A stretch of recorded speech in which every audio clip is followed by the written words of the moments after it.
Ce soir sur M6, partie de cache-cache et course-poursuite ont rythmé cette deuxième étape des candidats de Pékin Express. Les 7 binômes restants s'enfoncent encore un peu plus dans les impressionnantes montagnes du Kyrgyzstan.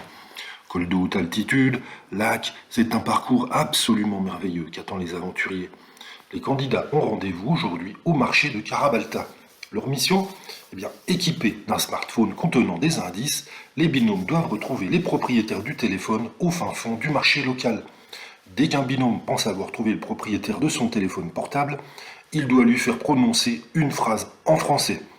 Comme ci, comme ça, touche pas au Grisby, allez les bleus, comment est votre blanquette, etc. Chaque smartphone dispose d'un système de reconnaissance vocale. S'il s'agit de la bonne personne, le téléphone reconnaît la voix de son propriétaire et se déverrouille, permettant ainsi au binôme d'aller plus loin dans l'aventure. Mais une surprise inattendue va pimenter la course. En effet, l'aventure ne compte pas 7 binômes, mais 8. Oui, Sylvie et Alex, qui ont été éliminés la semaine dernière, sont en réalité toujours dans l'aventure, et ils deviennent ainsi une équipe cachée. Ceux qui sont surnommés les amoureux chamailleurs doivent redoubler de stratégie et de discrétion pour pouvoir rester dans l'aventure. Le duo participe à la même épreuve que les autres candidats, mais il a une consigne différente.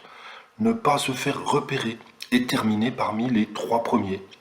Lorsque leurs concurrents apprendront leur présence, Alex et Sylvie deviendront alors des proies.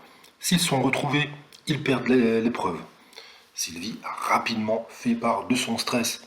Il va falloir qu'on soit d'une vigilance de lynx et qu'on adopte des stratégies pour bien se camoufler. Alex, lui, s'est montré plus téméraire. On va se déguiser, on va trouver quelque chose, on va changer notre apparence. Et si la discrétion n'était pas le point fort du duo au début de l'épreuve, Sylvie a eu une brillante idée plus tard, alors qu'elle venait de trouver le propriétaire de son smartphone constitué des doublures à l'aide de 2 jeunes hommes rencontrés au marché pour ne pas se faire repérer.